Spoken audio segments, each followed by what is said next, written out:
الحمد لله رب العالمين والصلاة والسلام على سيد المرسلين أما بعد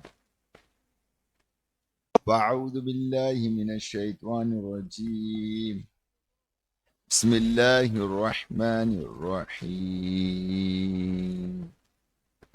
إن الله وملائكته يصلون على النبي يا أيها الذين آمنوا صلوا عليه وسلموا تسليما اللهم صل وسلم وبارك على سيدنا ومولانا محمد النبي الأمي الحبيب العالي القدر العظيم الجاه وعلى آله وصحبه وسلم اللهم اغفر لأمة محمد صلى الله عليه وآله وسلم اللهم أصلح لأمة محمد صلى الله عليه وآله وسلم اللهم تجاوز عن أمة محمد صلى الله عليه وآله وسلم اللهم اجعلنا من أمة محمد صلى الله عليه وآله وسلم اللهم مغفرتك أوسع من ذنوبي ورحمتك أرجع عندي من عملي اللهم مغفرتك أوسع من ذنوبي ورحمتك أرجع عندي من عملي اللهم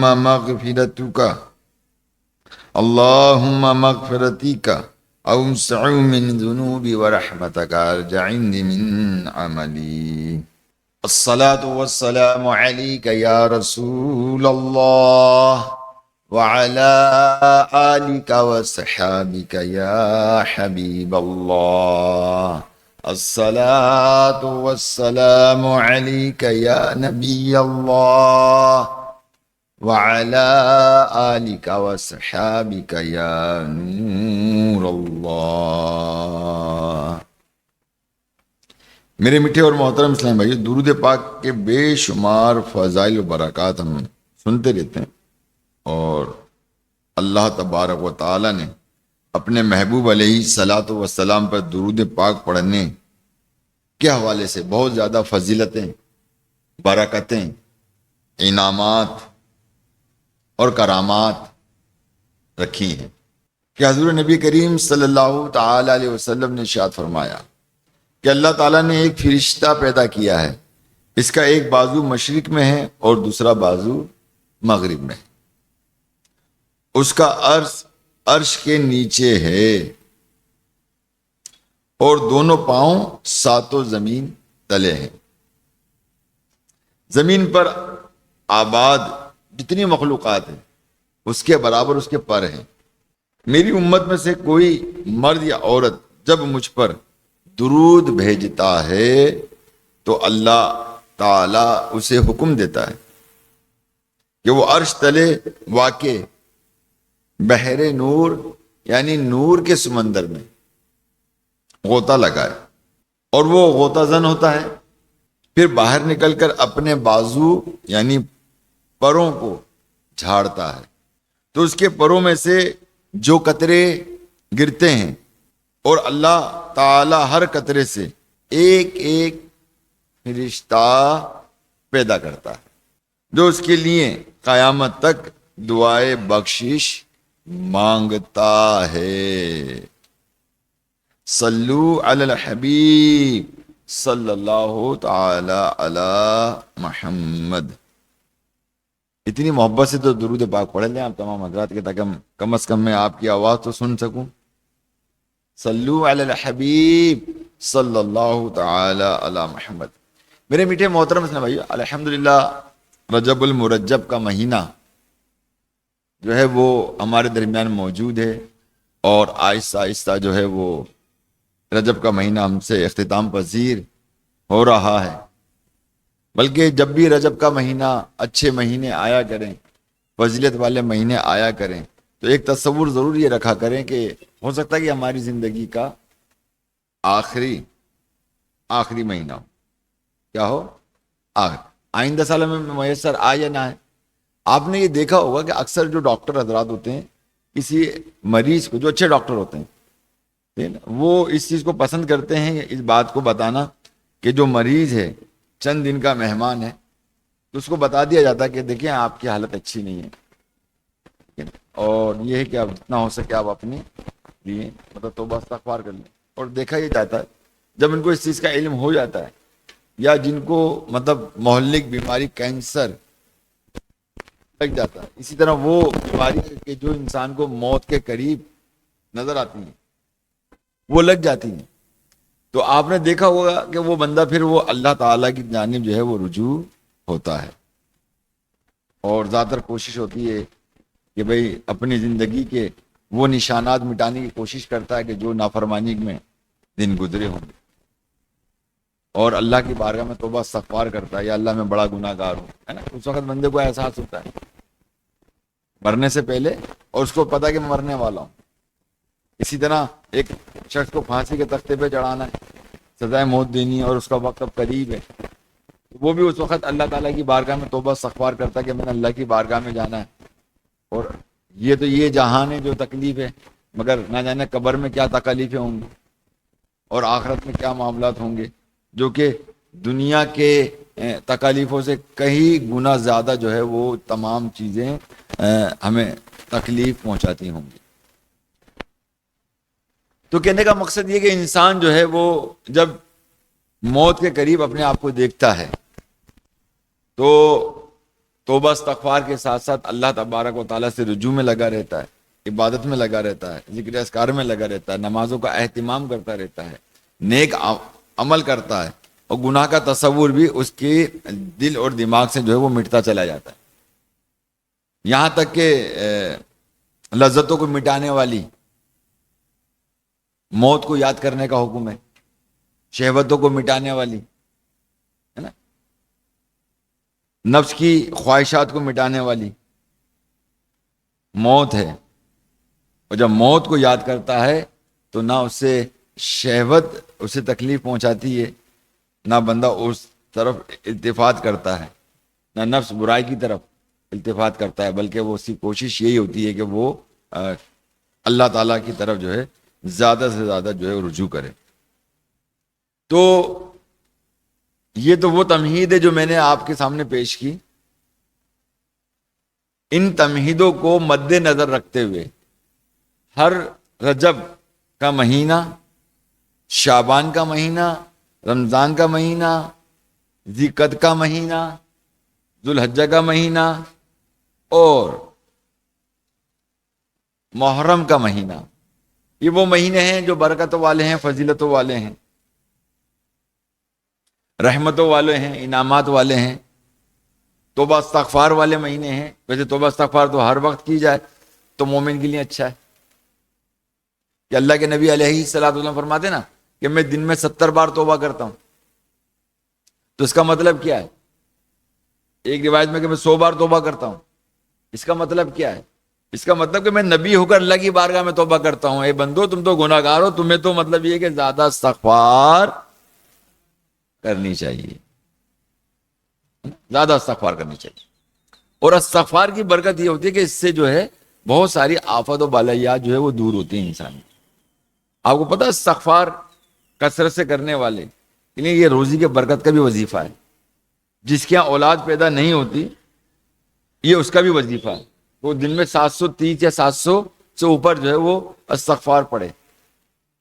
جس کو اپنی کھیتی باڑی سے مطلب یہ ہے کہ کیا کہنا چاہیے، فائدہ حاصل نہیں ہوتا، نقصان ہوتا ہے، اس کا وظیفہ بھی استغفار سے۔ بارش نہیں ہوتی، اس کا وظیفہ بھی استغفار ہے۔ تو بہرحال یہ کہ وہ بات سے باتیں نکلی، میں عرض یہ کر رہا تھا یہ جو مہینے جو ہمارے ہیں جن کے بارے میں مطلب یہ کہ میں نے فضیلت والے مہینے بتائے، اور اللہ تعالیٰ بھی ان مہینوں کے بارے میں فرماتا ہے منہا اربعات حرم، کہ اس سے 4 محترم ہیں، یعنی 4 مہینے جو ہے وہ محترم ہیں، اور جنہیں مطلب یہ ہے کہ بڑی فضیلت جو ہے وہ حاصل ہے، جن میں سے ایک رجب کا مہینہ ہے، ذیقعدہ کا مہینہ ہے، ذوالحجہ کا مہینہ ہے، اور محرم الحرام کا مہینہ۔ تو کہنے کا مقصد یہ ہے کہ ہم ہر دن کو، اور جو مہینہ میرے رب عز و جل نے ہمیں عطا کیا، جس میں ہم سانس لے رہے ہیں زندگی کی، اور اس دنیا کو دیکھ رہے ہیں، اس کو غنیمت جانتے ہوئے اس کو زندگی کا آخری مہینہ سمجھنا چاہیے۔ جبکہ جب رجب آتا ہے تو اللہ کے نبی علیہ الصلوۃ والسلام نے اللہ کی بارگاہ میں دعا کی نا، کیا یا اللہ ہمیں اتنی مہلت دے کہ ہم رمضان کا مہینہ بھی پا سکیں۔ رمضان کا یہ سب ہمارے لیے ہیں پیارے اسلام بھائی، مگر ہم ہیں کہ بس جو مہینے آتے ہیں غفلت میں گزار دیتے ہیں۔ جو مہینے آتے ہیں فضیلت والے برکت والے مہینے آتے ہیں، ہم اس کو جو ہے غفلت میں گزار دیتے ہیں، ہمیں ان مہینوں کی کوئی اہمیت نظر نہیں آتی۔ تھوڑا بہت اگر دین کے قریب ہوتے ہیں تو کچھ سمجھ میں آتا ہے تو کچھ سمجھ لیتے ہیں، اور آج اگر دین کو سمجھنے والے بھی ہیں، بہت سارے ہوئے سب دین کو سمجھنے والے، در حقیقت میں عمل کرنے والے نہیں، عمل کرنے والے نہیں رہے، چاہے وہ مطلب وابستہ ہوں کسی اچھے ماحول سے بھی ہوں، مگر وہ اپنے گرد و پیش اپنے آپ کو دیکھے کہ ہم کتنے باعمل ہیں۔ آیا ہم باعمل ہیں بھی یا نہیں ہے؟ اور نہیں ہے تو کیوں نہیں ہے؟ کیا ہم نے اس کے لیے کوئی جد و جہد کی ہے، کوئی پلاننگ کی ہے، کوئی حکمت عملی ہم نے اختیار کی ہے؟ کچھ نہیں کی، ہم نے کچھ نہیں کیا۔ تو بہرحال میرے میٹھے محترم اسلام بھائیو، ہمیں ان مہینوں کی قدر کرنا چاہیے۔ مجھے ایک اور روایت یاد آ رہی ہے، وہ بھی میں آپ کو سنا دوں، دیکھیں اس سے ہمیں کتنی بڑی نصیحت ملتی ہے۔ کون ارشاد فرماتے ہیں؟ وہ اللہ کے نبی علیہ الصلوۃ والسلام ارشاد فرماتے ہیں کہ جن پہ ہمارا ایمان ہے کہ اللہ کے آخری نبی ہیں، اللہ کے آخری نبی ہیں، اور تمام نبیوں میں افضل نبی ہیں۔ وہ نبی ہیں کہ جن کے خاطر سارا جہاں بنایا گیا، سارے جہاں میں سارے جہان آ گئے، سارے جہانوں میں سارے جہان آ گئے۔ خالی یہ جہان نہیں ہے جس جہان میں ہم ہیں، خالی یہ جہان نہیں ہے، نہ جانے اللہ تعالیٰ کے کتنے جہان ہیں۔ تو بہرحال میرے میٹھے محترم سے میں وہ اللہ کے نبی علیہ الصلوۃ والسلام جن پہ اللہ تبارک و تعالیٰ کی وحی نازل ہوتی ہے، وہ ارشاد فرماتے ہیں وہ اللہ کے نبی کہ جن پر قرآن اترا، جو صاحب قرآن کہلائے، وہ نبی ارشاد فرماتے ہیں جب تم کوئی نماز پڑھو تو اس کو اپنی زندگی کی آخری نماز سمجھ کر پڑھو۔ میں تو مہینے کی بات کروں، اللہ کے نبی تو نماز کی ارشاد فرما۔ ابھی تمام جو تمہیدیں باندھی تو ان کو سمجھنا چاہیے، تاکہ ہمارے اندر اس چیز کا جو ہے وہ احساس پیدا ہو، احساس پیدا ہو ہمارے۔ تو بہرحال میرے میٹھے محترم اسلامی بھائیو، دیکھیے کہ اللہ تبارک و تعالیٰ نے رجب اور مرجب کا جو مہینہ ہم کو عطا فرمایا، آئیے اس حوالے سے آپ کو میں ایک واقعہ سناتا ہوں۔ حضرت سیدنا عیسیٰ روح اللہ علی نبینا علیہ الصلوۃ والسلام ایک دفعہ پہاڑ کے قریب سے گزرے تو دیکھا کہ پہاڑ نور کی شعائیں، پہاڑ سے نور کی شعائیں نکل رہی ہیں۔ تو آپ علیہ السلام نے بارگاہ الہی عز و جل میں عرض کیا، الہی پہاڑ کو اجازت دے کہ وہ میرے ساتھ کلام کرے، مجھ سے گفتگو کرے، بات چیت کرے۔ دیکھیں اللہ کے نبی کو، روح اللہ علی نبینا علیہ الصلوۃ والسلام کو، وہ پہاڑ سے کلام، اگر وہ اللہ تعالیٰ سے پوچھتے تو معلوم ہو جاتا ان کو، بس پہاڑ کو جو ہے وہ مطلب بس اجازت دے دے کہ وہ مجھ سے بات کرے۔ بس آپ کا اتنا ہی اللہ تعالیٰ کی بارگاہ میں عرض کرنا تھا کہ پہاڑ نے عرض کی، اے روح اللہ علی نبینا علیہ الصلوۃ والسلام، آپ کیا چاہتے ہیں؟ سبحان اللہ تو کہتے ہیں نا، یہ تو مطلب معجزہ ہو گیا نا اللہ کے نبی کا، کہ پہاڑ میں سے آواز آنے شروع ہو گئی، اللہ نے اس کو زبان عطا کر دی، کہ پہاڑ نے عرض کیا کہ اے اللہ کے نبی آپ کیا چاہتے ہیں؟ تو آپ نے پوچھا کہ یہ تیری چمک دمک کیسی ہے، یہ چمک دمک تیرے اندر کیسی ہے؟ تو پہاڑ نے عرض کی کہ میرے اندر ایک مرد خدا ہے۔ کون ہے؟ ایک مرد خدا ہے کہ جس کی برکت سے یہ ساری چمک دمک نظر آ رہی ہے۔ پھر آپ نے بارگاہ رب العزت عز و جل میں عرض کی کہ مولا کریم اس مرد خدا کو میرے سامنے حاضر فرما دے۔ تو یہ پہاڑ پھٹ گیا اور اس سے ایک حسین و جمیل بزرگ ظاہر ہوئے۔ اس بزرگ نے کہا کہ میں سیدنا حضرت موسیٰ علیہ الصلوۃ والسلام کی قوم سے ہوں۔ میں نے خدائے بزرگ و برتر سے یہ دعا مانگی تھی کہ میری عمر اتنی دراز ہو کہ حضرت احمد مجتبی محمد مصطفیٰ صلی اللہ علیہ وآلہ وسلم کا عہد مبارک پا سکوں، ان کا زمانہ پا سکوں اور ان کی زیارت کر سکوں۔ یقیناً یہی ہے نا،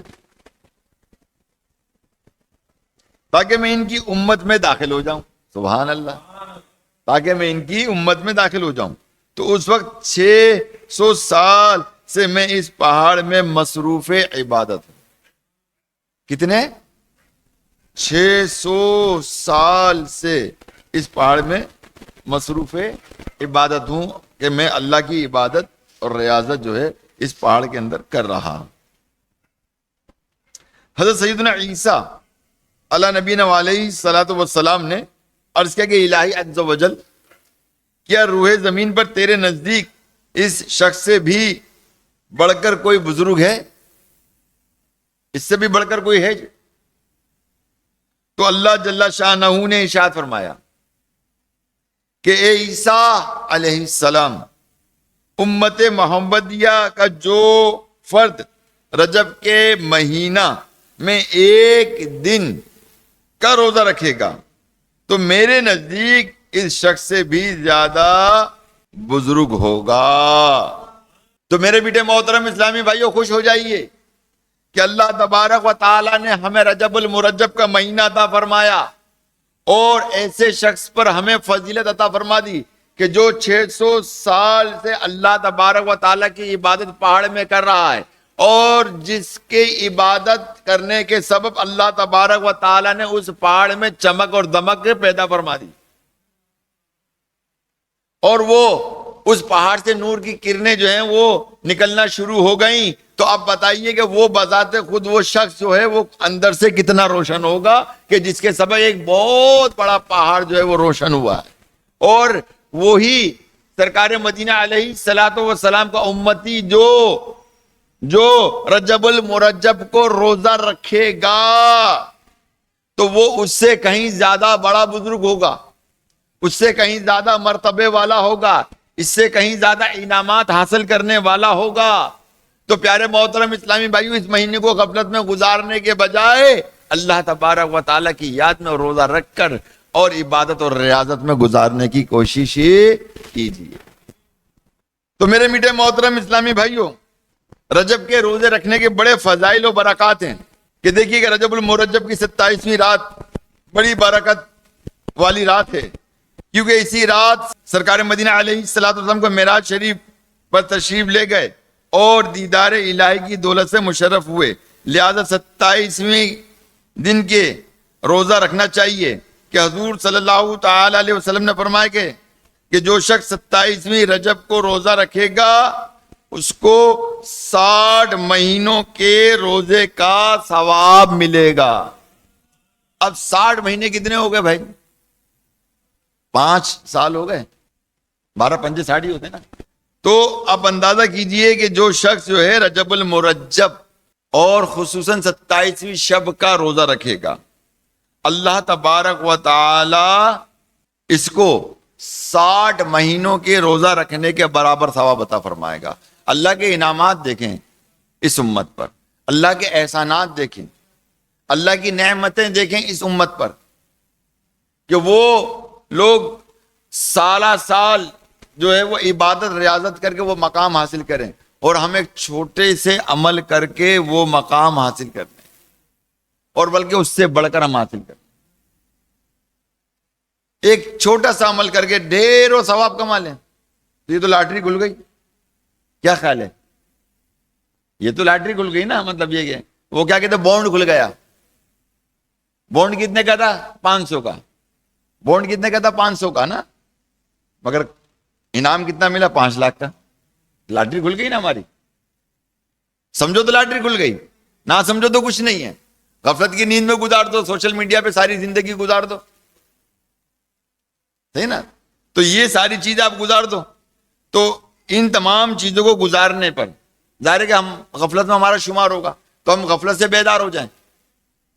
اب دیکھیں نا، یہ بھی ایک غفلت کی مطلب ایک جھلک ہے کہ ہم نے مطلب یہ کہ جمعۃ المبارک میں معلوم ہے کہ ہر مسجد میں جو ہے وہ درس و بیان ہوتا ہے، واعظ و نصیحت کی باتیں ہوتی ہیں، دین کی باتیں ہوتی ہیں، قرآن کی باتیں ہوتی ہیں، حدیثوں کی حوالے سے ہمیں جو ہے وہ بتایا جاتا ہے۔ تو ہمیں کیا کرنا چاہیے؟ ایمانداری سے بتائیے۔ یہاں تو ممبر پہ بیٹھ کر جو ہے خطیب عوام کا انتظار کرتا ہے، جبکہ ہونا یہ چاہیے کہ عوام کو خطیب کا انتظار کرنا چاہیے، خطیب کا انتظار کرنا چاہیے کہ بھائی وہ جلدی سے آئیں اور وہ یہ انعامات والی باتیں سنیں، اللہ تبارک و تعالیٰ کے قریب ہونے والی باتیں سنیں، اور ان چیزوں سے ہم دور رہنے والی وہ باتیں سنیں کہ جو ہمیں اللہ رسول سے دور کرتی۔ تو پیارے محترم اسلام بھائی، ایسی سوچ ہماری بن گئی بدقسمتی سے، بس ابھی غسل کر لو، ابھی ٹائم ہے، آدھا گھنٹہ ہے، ابھی تو بیان ہو رہا ہے، فکر نہیں کرو۔ انہیں تو 1:45 بجے تک بیان کرنا ہے یا 2 بجے تک بیان کرنا ہے، کوئی بات نہیں، پہنچ جائیں گے، یکدم ہو کے پہنچ جائیں گے۔ تو کہنے کا مقصد پیارے اسلامی بھائیوں کہ یہ جو لمحات ہیں نا ہماری زندگی کے، یہ بڑے قیمتی ہیں۔ کسی نے کہا نا اقوال زرین میں کہ نیکی کے خاطر مشقت ترک نہ کر، یعنی مشکلات کو ترک نہ کر، نیکی کے خاطر مشقت ترک نہ کر، مشقت جاتی رہے گی، نیکی باقی رہے گی۔ غور کیجئے گا کہ ہمیں چاہیے کہ مشقت کے خاطر ہم نیکی ترک نہ کریں، بلکہ جب نیکی کرنے کا موقع ملے اس کو کر لیں، چاہے اس پہ جتنی ہی مشقت۔ اور اس میں کون سی مشقت ہے یار؟ قرآن و حدیث کی بات سننے میں کون سی مشقت ہے؟ مجھے بتائیے۔ مگر ہمارا دل چاہتا ہی نہیں ہے کہ ہم قرآن و حدیث کی بات سنیں۔ بدقسمتی سے یہ بہت بڑی خرابی ہے ہمارے اندر۔ ہاں، اس کے برعکس ہم مطلب یہ کہ فلمی اسٹوریاں سن لیں، ہے نا، ڈرامے کی اسٹوری ہمیں پتہ لگنا چاہیے، ڈرامہ کیا چل رہا ہے، فلمیں کیا چل رہی ہیں، ہے نا، یا پھر اس کے برعکس مطلب یہ کہ سوشل میڈیا پہ کیا چل رہا ہے۔ ہماری یہاں توجہات زیادہ، اور یہاں قرآن و حدیث لا نہیں، ہم نے مطلب سننا نہیں ہے۔ پتہ نہیں اس کو ہم نے اپنے اندر جو نا مطلب ایک معیوب کی صورت والی جو نا مطلب عنصر اپنے اندر پیدا کر رکھا ہے۔ ہم بولتے نہیں ہیں کیونکہ ہم کلمہ پڑھتے ہیں، مگر ہمارا عمل، ہمارا کردار ہمیں بتا رہا ہوتا ہے کہ ہم نے اپنے دین کے ساتھ کتنی بڑی دغا کر رکھی ہے، بے وفائی کر رکھی ہے۔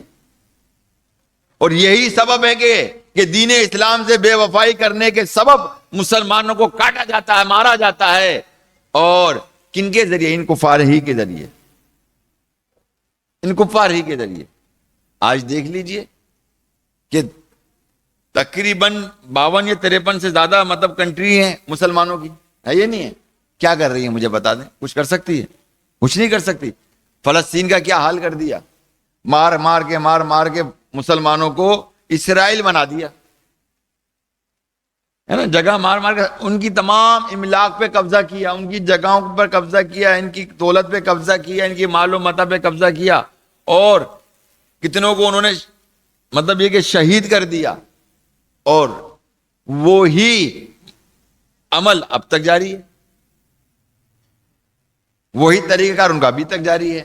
اور یہی تمام طریقہ کار جو ہے نا، آپ کو پتا ہے ہندوستان کے اندر بھی ہو رہا ہے، ہندوستان کے اندر بھی یہ سب کچھ ہو رہا ہے۔ آپ کو پتا ہے ہندوستان میں کیا ہو رہا ہے؟ مساجدیں شہید کی جا رہی ہیں۔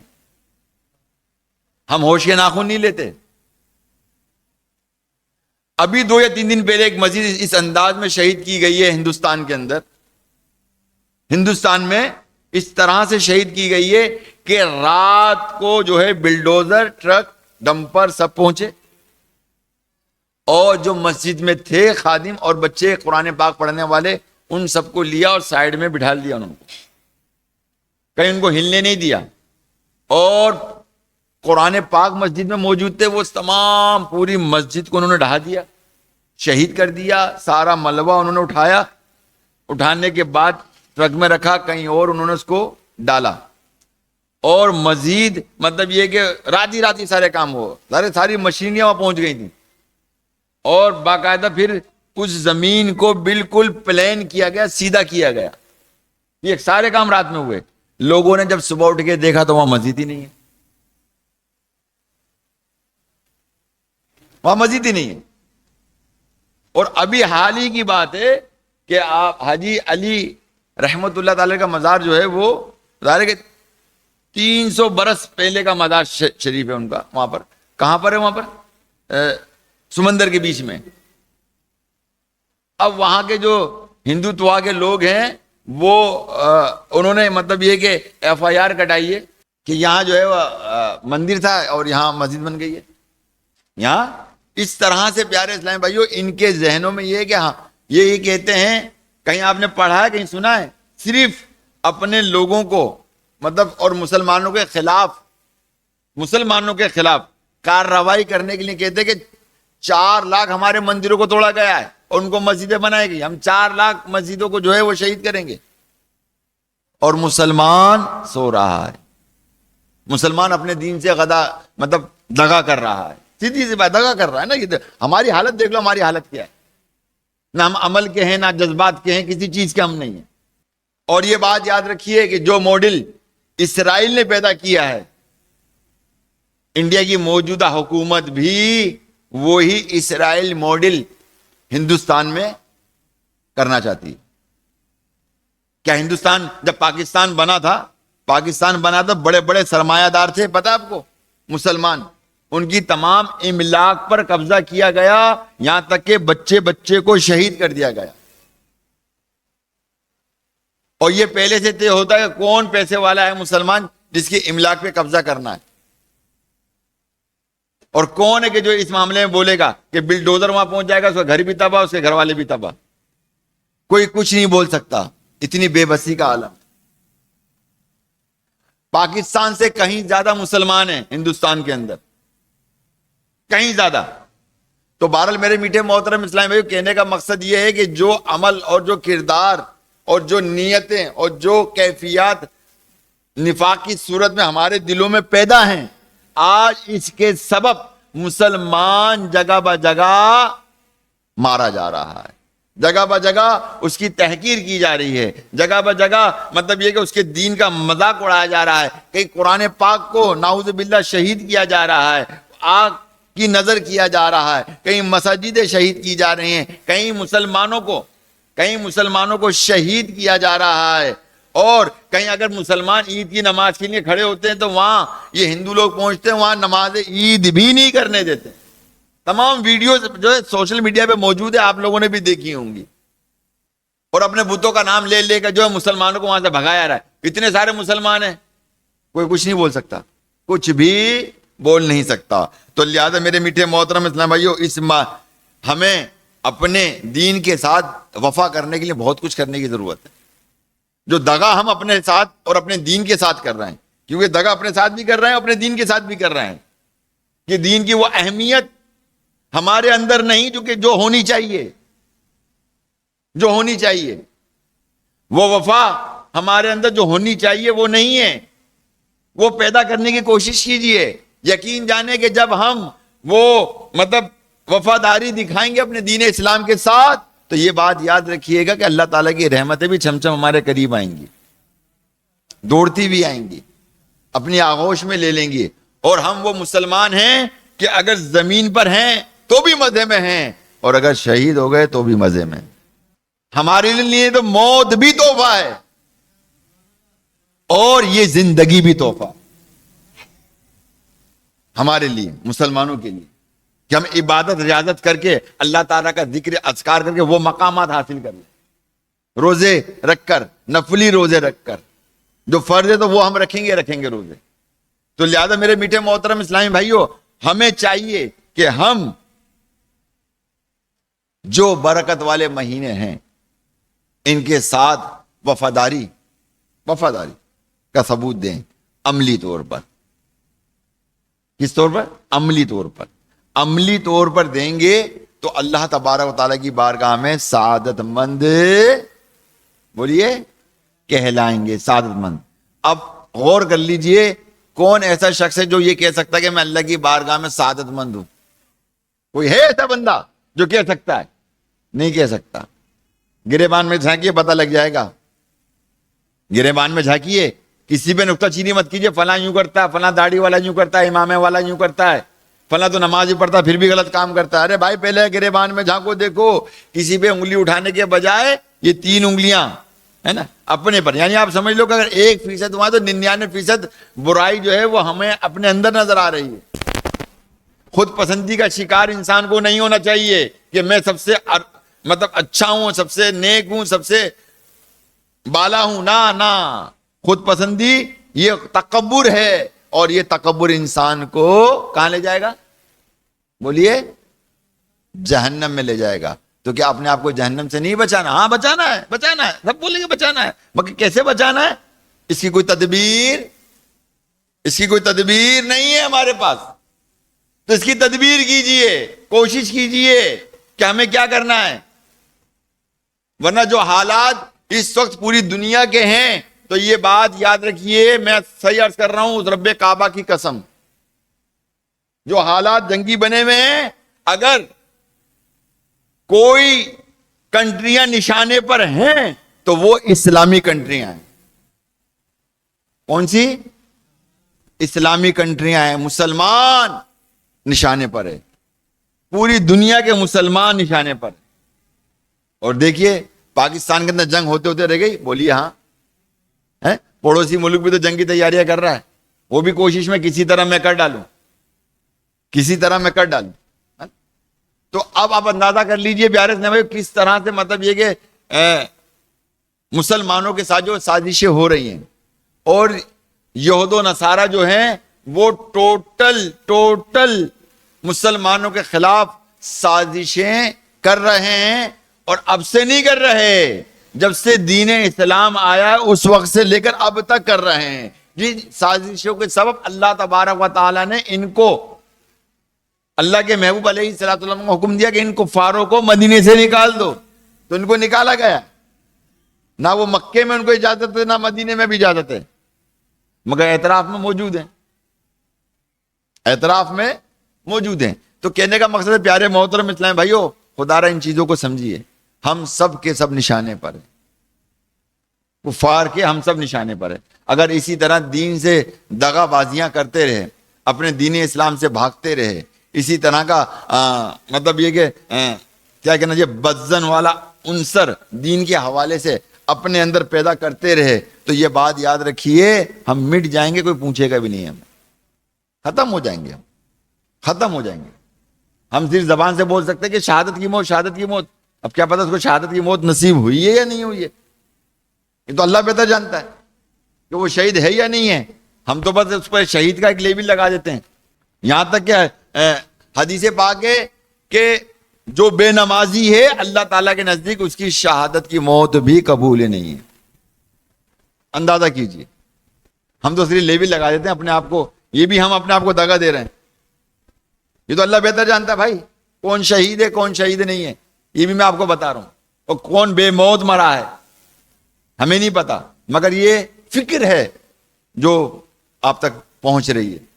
تو بہرحال اللہ تبارک و تعالیٰ آپ کو، مجھ کو، سب کو عمل کرنے کی توفیق رفیق عطا فرمائے، سمجھنے کی توفیق عطا فرمائے. اپنے دین سے جو ہے کیا کہنا چاہیے کہ وفاداری کرنے کی ہم سب کو توفیق عطا فرمائے. اور جو خرابیاں ہمارے دل کے اندر پیدا ہو گئی ہیں، اسے نفاق اور منافقت جو ہمارے اندر پیدا ہو گئی ہے اس کو نکال کر پھینکنے کی توفیق عطا فرمائے. آمین بجاہ النبی الامین صلی اللہ علیہ وآلہ وسلم.